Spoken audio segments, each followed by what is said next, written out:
चीनी के साथ दारू फ्री। जब ईडी जैसी एजेंसीज, जब एनआईए जैसी एजेंसीज इनके हथियार बन गई है, इनका टूल बन गई है, तो तहसीलदार की क्या मजाल कि जिसको ये चाहे। मैं तो आपसे कहना चाहती हूँ देव कि एक ट्रेन आएगी यूपी से भर के, एक ट्रेन आएगी मेघालय से बन के, चीनी के साथ दारू फ्री। देखिए, जो नेता होता है ना, उसको हिटलर की तरह नहीं काम करना था। कभी नहीं सोचा था कि हमारे यहाँ पे एक मसाबी आ जाएगा, हिटलर आ जाएगा और इस तरह से अन्याय यहाँ फैलाया जाएगा, कानून बाहर से लाके यहाँ लागू किए जाएंगे। चीनी के साथ दारू फ्री। कुछ दिनों बाद करवा चौथ का पावन त्योहार है और उस करवा चौथ के त्योहार से ठीक पहले केंद्र सरकार की अगर मैं बात करूं तो बड़े बड़े तोहफे मिल रहे हैं। हाल ही में अगर बीते दिन की मैं बात करूं तो बीते दिन जो है वो एक ऐसा ऑर्डर आया है कि जिससे रात भर से बवाल मचा हुआ है। वो जो 25 लाख की बात की जा रही थी कि 25 लाख वोटर्स अब जम्मू कश्मीर में वो परमानेंट वोटर बन जाएंगे, बाहरी लोग, वो बीती रात से लगता है कंफर्म हुआ है। इस समय मेरे साथ आम आदमी पार्टी की वुमेन विंग की प्रधान नम्रता शर्मा हैं। करवा चौथ का तो पहले दो इन्होंने तोहफे दे दिए हैं। पहला तोहफा तो अब बियर कहीं से भी मिल सकती है आपको डिपार्टमेंटल स्टोर से, और दूसरा तोहफा 25 लाख वोटर्स वाला। तो पहले मैं ये जानना चाहूंगा कि अगर कल को अगर कोई माँ डिपार्टमेंटल स्टोर में जाती अपने बेटे के साथ तो वहां से क्या लेके आएगी? चीनी के साथ दारू फ्री।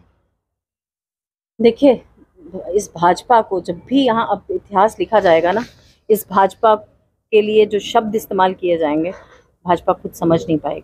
जिस तरह से उन्होंने हमारी सियासत को और हमारी रियासत को जम्मू कश्मीर के अंदर तबाह किया है और बर्बाद किया है, ये माफ़ी के लायक नहीं रहेंगे।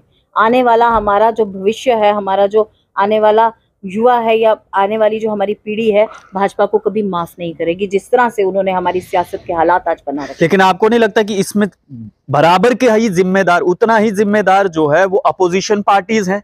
क्योंकि खुद गृह मंत्री कह रहे हैं, नरेंद्र मोदी प्रधानमंत्री कह रहे हैं कि स्ट्रॉन्ग ऑपोजिशन होता तो शायद हमारे जो नेता मनमानी कर रहे नहीं कर पाते।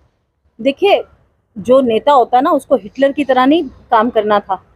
कभी नहीं सोचा था कि हमारे यहाँ पे एक मसाबी आ जाएगा, हिटलर आ जाएगा और इस तरह से अन्याय यहाँ फैलाया जाएगा, कानून बाहर से लाके यहाँ लागू किए जाएंगे।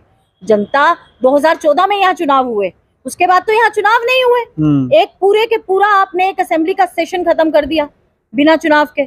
आप वहां से कानून लाके यहाँ लागू करते हैं। एलजी साहब आपने बिहार यूपी से लाके यहाँ बिठा दिया अपने सांसद को, यहाँ पूरे बाहर से कानून लाके आपने लागू करने शुरू कर दिए। आप चाहते हैं कि कल को वही जो आपने यहाँ गवर्नर साहब दिए हैं, कल उन्हीं को आप मुख्यमंत्री बनाना चाहते हैं, क्योंकि इनको आप वहां तो मुख्यमंत्री बना नहीं सकते, वहां योगी जी इनको टाइम देंगे नहीं कि वो मुख्यमंत्री बन पाए। तो आप चाहते हैं, आपकी जो नीयत है, इससे साफ दिखता है कि आपकी नीयत में खोट है। इससे आपका आपने अपनी खिसकती हुई जमीन देखी कि आपको लगने लगा कि यहाँ से तो अब हमारा पत्ता गोल है, हम बिल्कुल डब्बे की तरह गोल हो जाएंगे। नहीं तो अगर होम मिनिस्टर साहब जम्मू आते, क्या वो बेरोजगारी पे बात ना करते? क्या ये आंदोलन ने बड़ी सड़कें? आपको लगता है कि ये ऑर्डर इशू किया गया है जिसमें ये लिखा गया है कि अगर 1 साल से ऊपर किसी को भी यहाँ पर रहते हुए समय हुआ है, इसकी भी जरूरत नहीं है। बिल्कुल, और आप इसमें वेरीफाई करेगा कि वो यहाँ का वोटर बन सकता है या नहीं बन सकता। जब ईडी जैसी एजेंसीज, जब एनआईए जैसी एजेंसीज इनके हथियार बन गई है, इनका टूल बन गई है, तो तहसीलदार की क्या मजाल कि जिसको ये चाहे। मैं तो आपसे कहना चाहती हूँ देव कि एक ट्रेन आएगी यूपी से भर के, एक ट्रेन आएगी मेघालय से बन के पूरी भर के, एक केरल से आएगी जिसमें बाहर के लोग होंगे और यहाँ उनके वोट बनाए जाएंगे। 25 लाख वोटर का मतलब समझते हो देव तुम?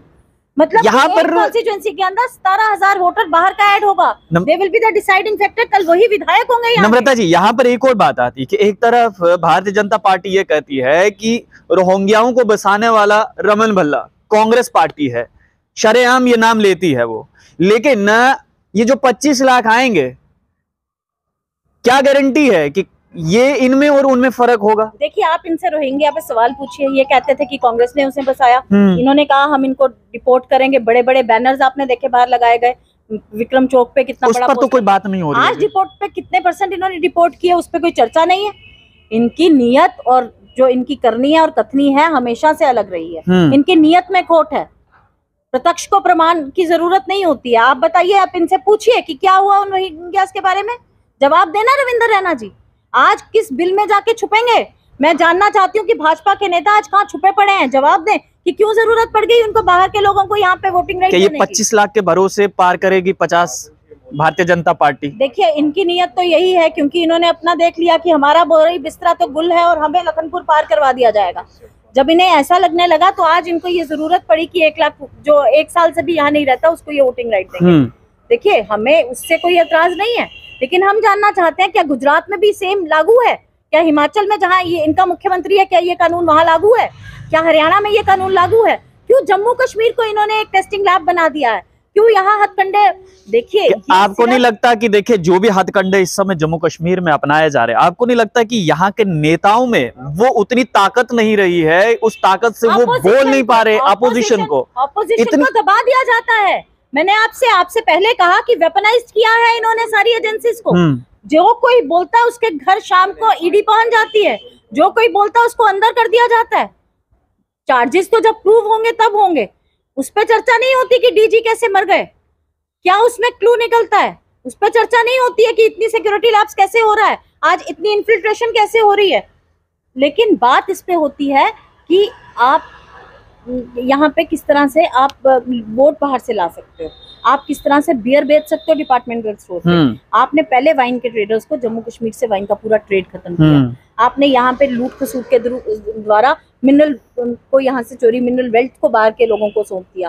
किस तरह से रेत और बजरी का व्यापार आपने बाहर के लोगों को दे दिया। आपने यहाँ आज डिपार्टमेंटल स्टोर्स में बियर की बात कर दी, मंदिरों के शहर में अब डिपार्टमेंटल स्टोर्स में बियर मिलेगी। आगे ही हमारा बच्चा, आज उस पर चर्चा नहीं है कि किस तरह से आज हमारे स्कूल में, हमारे कॉलेजेस में ड्रग्स बेची जा रही है। थोड़ा कंफ्यूज आपको नहीं लगता कि थोड़ा इस समय एडमिनिस्ट्रेशन जो है वो कंफ्यूज्ड है? कंफ्यूज नहीं है, बहुत शातिर दिमाग से चल रही है। एक ऑर्डर के पीछे दूसरा ऑर्डर लगाना, मतलब एक ऑर्डर को दब जाएगी एक आवाज, दूसरे को हम इस तरह से चला लेंगे। ऑपोजिशन किस पे बात करेगी, आप समझिए। पहले कहते हैं 25 लाख जो है वो नए आएंगे, बाद में कहते वो तो स्लिप ऑफ टंग था, वो तो फिर उसी पे एक और आ गया आज इस पर। झूठ बोलती है भारतीय जनता पार्टी, सबसे बड़ी झूठी पार्टी है भारतीय जनता पार्टी।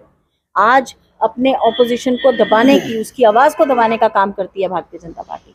इनके तमाम जो नेता हैं बहुत बड़े झूठे हैं। मैं कहती हूँ यहाँ से आप देव इंटरव्यू करने के बाद जाइएगा रविंद्र रैना से, स्पष्टीकरण मांगिएगा कि क्या जरूरत आन पड़ी आज बाहर के वोटर्स को जो साल से रहते हैं उनको यहाँ वोटिंग राइट देने की। देना होगा उन्हें जवाब। क्या इस तरह की नीति बाहर लागू है? क्या मैं जाके कल मोदी जी की जगह गुजरात में चीफ मिनिस्टर बन सकती हूँ? नहीं। लेकिन जम्मू कश्मीर इनके हाथ में एक ऐसी कड़ी लग गई जिसको ये पूरे देश में बेचना चाहते हैं।